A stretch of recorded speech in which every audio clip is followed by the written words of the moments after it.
ఓం మహాగణాధిపతయే నమః. ఓం గురుభ్యో నమః. ఓం శ్రీమాత్రే నమః. అరుణాం కరుణాతరంగితాక్షీం ధృతపాశాంకుశపుష్పబాణచాపాం అనిమాదిభిరావృతాం మయూకైః అహమిత్యేవ విభావయే భవానీం. శ్రీమాత్రే నమః. ప్రేక్షకులకి ఆ లలితాంబిక అమ్మవారి యొక్క అనుగ్రహం పరిపూర్ణంగా కలగాలని మనస్ఫూర్తిగా కోరుకుంటూ మనం ఈరోజు తులారాశిలో రవి ఉంటూ శుక్రుడు నీచత్వాన్ని కోల్పోయి తన స్వక్షేత్రంలోకి వెళ్తూ రవికి నీచభంగ రాజయోగాన్ని ఇస్తున్నాడు.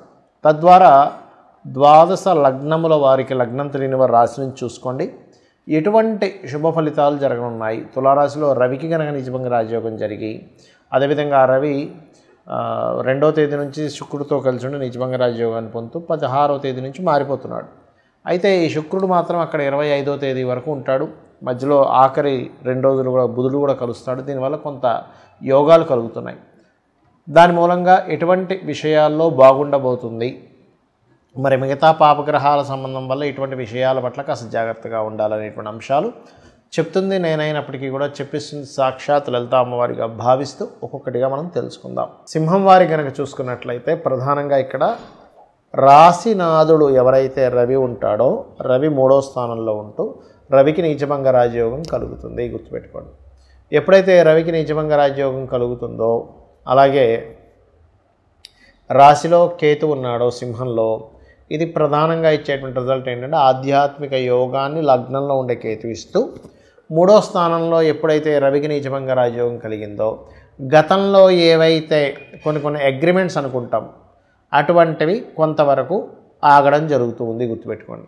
కొన్ని అగ్రిమెంట్స్ ఆగడం కానివ్వండి, లేకపోతే కొన్ని విషయాలు మనకి ఇట్లాంటివి జరుగుతూ ఉంటాయి. అయితే ఇక్కడ ఏంటంటే ప్రధానంగా అగ్రిమెంట్స్ ఏవైతే ఉంటాయో మనకి ఆగుతున్నటువంటివి కాస్త ముందుకు కదలాలి అని అనుకున్నట్లయితే మీరు ప్రధానంగా గణపతి యొక్క ఆరాధన ఉదయం నిద్రలేచిన వెంటనే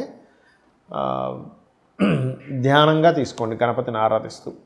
అలాగే మరొక విషయం ఏంటంటే ఇక్కడ 3వ స్థానం ఏదైతే ఉందో కొత్త పరిచయాలు, అది గవర్నమెంట్ వ్యక్తులు కావచ్చు, స్త్రీలు కావచ్చు, వాళ్ళ మూలంగా ఏమైనా కొంత మీకు లబ్ధి అనేటువంటిది చూపిస్తుంది. కాకపోతే ఇక్కడ మీకు 4వ స్థానంలో, ఎందుకంటే ఇక్కడ ఒక పాజిటివ్ ఉంటే ఇంకొక నెగిటివ్ కాంబినేషన్ కూడా ఉంటూ ఉంటుంది. ఇక్కడ ఏంటంటే సప్తమంలో శని రాహువులు ఉంటున్నారు. అంటే రాహు ఉండి శని వక్రించి వస్తున్నాడు.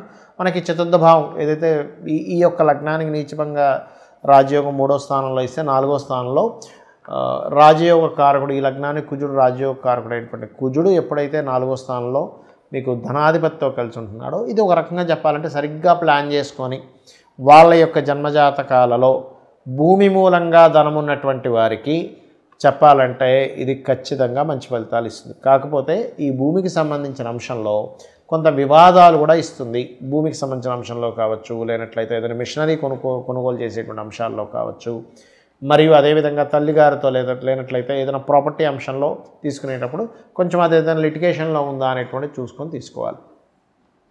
రైతులకు బాగానే ఉంటుంది చెప్పాలంటే. కాకపోతే ఏంటంటే ఒక్కోసారి చూడండి మనకి ఈ పంట పొలాల్లోనది కొన్ని ఉంటాయి. అంటే కొన్ని పక్షుల వల్ల కావచ్చు, జంతువుల వల్ల కావచ్చు, కొంత ఇబ్బంది, అటువంటివి కొంత చూసుకోండి. ఇక మీరు నిత్యము చేయవలసినటువంటి దేవతారాధన దత్తాత్రేయుడి యొక్క ఆరాధన చేస్తూ లగ్నంలో కేతువు సప్తమంలో రాహు ఉన్నాడు కాబట్టి విదేశీ సంబంధాలు కుదిరేటువంటి యోగం కనబడుతుంది. కాబట్టి అందులో ఎటువంటి ఇబ్బంది కలగకుండా ఉండాలంటే రాహుకేతు గ్రహాల దగ్గర దీపారాధన చేయండి. చాలామందికి ఈ నీచభంగ రాజయోగాలు కానివ్వండి, విపరీత రాజయోగాలు కానివ్వండి జన్మజాతకంలో ఉంటాయి. కానీ మనం ఎక్కడికి వెళ్ళినా సరే ఏమండి మీకు ఫలానా యోగం ఉంది అంటుంటారు, కానీ వాళ్ళ జీవితం చూస్తే చాలా డౌన్లో వెళ్తూ ఉంటుంది. అర్థం కాదు ఏమిటంటే ఇది ఉందన్నారు కానీ నాకు చూస్తేనేమో పెద్దగా ఏమి కలవట్లేదు, అంతంత మాత్రంగా ఏదో ఉద్యోగం చేస్తున్నాను, ఎప్పుడు ఫైనాన్షియల్గా ఇబ్బంది పడుతున్నా అంటూ ఉంటారు. ఇక్కడ ఏంటంటే మీరు అర్థం చేసుకోవాల్సింది ఒక యోగము అది గోచారంలో ఏర్పడేటువంటిది తాత్కాలికంగా వచ్చిపోతుంది. కానీ మన జన్మజాతకంలో ఒక గొప్ప యోగం ఉంది అని అన్నప్పుడు ఆ యొక్క యోగము పాపకత్తెరలో ఉందా శుభకత్తెరలో ఉందా గుర్తుపెట్టుకోవాలి. అలాగే ఆ యోగాన్ని కలిగించేటువంటి గ్రహాలు ఎటువంటి ఫలితాలను ఇవ్వడానికి ఉన్నాయి అంటే ఎలా అంటే ఇప్పుడు ఉదాహరణకి ఒక వ్యక్తికి ప్రాపర్టీ మూలంగా ధనం కలిసి వచ్చేటువంటి యోగం ఉంది. అలాంటప్పుడు ఏంటంటే ఆ జాతకుడు, ఆ జీవుడు అమ్మాయి కావచ్చు అబ్బాయి కావచ్చు, అప్పుడు ప్రాపర్టీ రిలేటెడ్ సంబంధించిన యాక్టివిటీ చేస్తేనే అవుతుంది. కానీ ఇంకోటి ఏదో ప్లాన్ చేసుకుంటూ ఇంకో దాంట్లో నాకు రావట్లేదంటే అవ్వదు. ఎలా అంటే చూడండి, ఒక చిన్న ఎగ్జాంపుల్ చెప్తాను. మన బాడీలో పలానా వైటమిన్ తగ్గింది అని చెప్పారు డాక్టర్ గారు. విటమిన్ సి అనో విటమిన్ డి అనో B12 అనో సంథింగ్ తగ్గింది.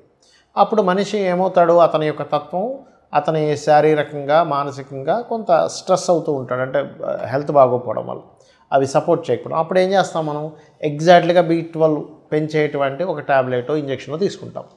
అప్పుడు ఎగ్జాక్ట్లీగా అది పెరిగినందుకు కొంచెం ఎనర్జైజ్ అవుతాడు. అలాగే ఇక్కడ ఆ ప్లానెట్, ఆ కాంబినేషన్ ఏదైతే ఉందో దానికి సంబంధించినటువంటి కర్మ చేయడం మీకు ఆ యోగాన్ని ఇస్తుంది. ఒకటి పాయింట్ నెంబర్ 1. రెండవది, ఇక్కడ ఏ గ్రహాలు మనకి పాపకత్తెరలో ఉన్నాయి అంటే చిన్న ఎగ్జాంపుల్ చెప్తాను నేను మీకు. మీకు ఏదైతే మహాదశ నడుస్తుందో, అంటే ఉదాహరణకి సూర్యభగవానుడు ఓన్ హౌస్లో ఉన్నాడండి, సింహరాశిలో సూర్య మహాదశ రాబోతుంది, అద్భుతం, అది ఇదే అన్న. కానీ సూర్యుడికి అటు ఇటు శని రాహువులు ఉన్నారు. అప్పుడు ఏం చేస్తుంది, అది ఇవ్వలేదు రిజల్ట్. ఎలా అంటే ఒక ట్రాఫిక్లో ఒక వాహనం కనుక స్ట్రక్ అయిపోయినప్పుడు అటు ఇటు వాహనాలు ఉన్నప్పుడు ఎలా అయితే ఇబ్బంది అవుతుందో ఆ రకమైనటువంటి ఇబ్బంది అనేటువంటిది కలుగుతుంది, గుర్తుపెట్టుకోండి. అలాగే మరొక విషయం ఏంటంటే, ఇక్కడ గమనించినట్లయితే ఇక్కడ ఒకటే విషయం,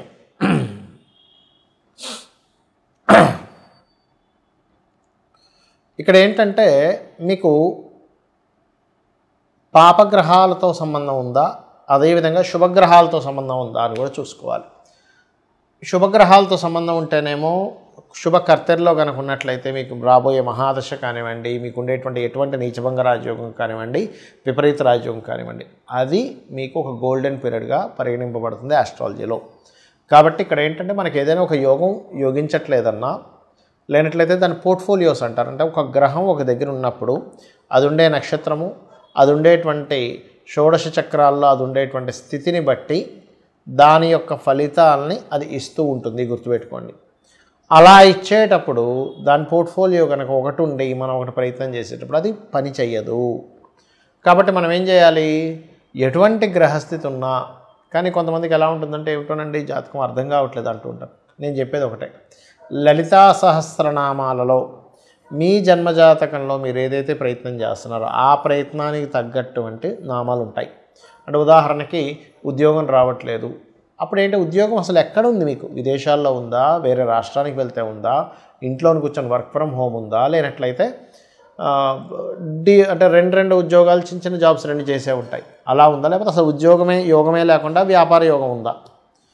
ఫస్ట్ ఇది మీరు ఐడెంటిఫై చేసి దానికి సంబంధించినటువంటి ఏ గ్రహమైతే మనకు సపోర్ట్ చేయాలో ఆ గ్రహ సంబంధించిన అధిష్టాన దేవతను ఆరాధించడము, ఏ ప్లానెట్ మూలంగా, అంటే ఇక్కడ ఏంటంటే గ్రహాలు మనల్ని ఇబ్బంది పెట్టడం కాదు, మన కర్మ గ్రహ రూపంలో ఒక సాఫ్ట్వేర్ లాగా పనిచేస్తూ ఉంటుంది.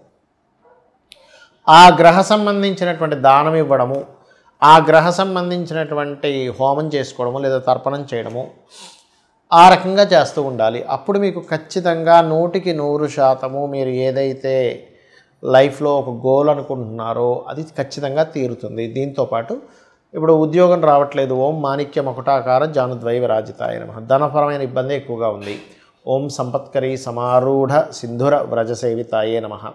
లేదు అనారోగ్య సమస్యలు ఇబ్బంది పడుతున్నారు, ఆరోగ్యం బాగుండట్లేదు, అలాంటప్పుడు ఓం సర్వవ్యాధి ప్రశమని సర్వమృత్యు నివారిణి అగ్రగణ్య అచింత్య రూప కలికల్మషనాశిని నమః. ఈ రకంగా ఒక్క నామం అని కాదండి, లలితా సహస్రనామాల్లో మనకి 1000 నామాలు, సహస్రం అంటే 1000 అనంతమని, అంటే అమ్మవారు ఇక్కడ మనం అర్థం చేసుకోవాల్సింది అనేక రూపాలలో ఉన్నటువంటిది అమ్మవారు. ఆ అనేక రూపాల్లో ఉన్నటువంటి అమ్మవారిని, ఆ ప్రకృతి రూపంలో ఉన్నటువంటి అమ్మవారిని మనం గుర్తిస్తూ తత్సంబంధించినటువంటి ఆరాధన భక్తి శ్రద్ధలతో ధర్మబద్ధంగా ఉంటూ ఎవరైతే చేస్తారో ఖచ్చితంగా అమ్మవారి యొక్క అనుగ్రహం మనకి కలుగుతుంది.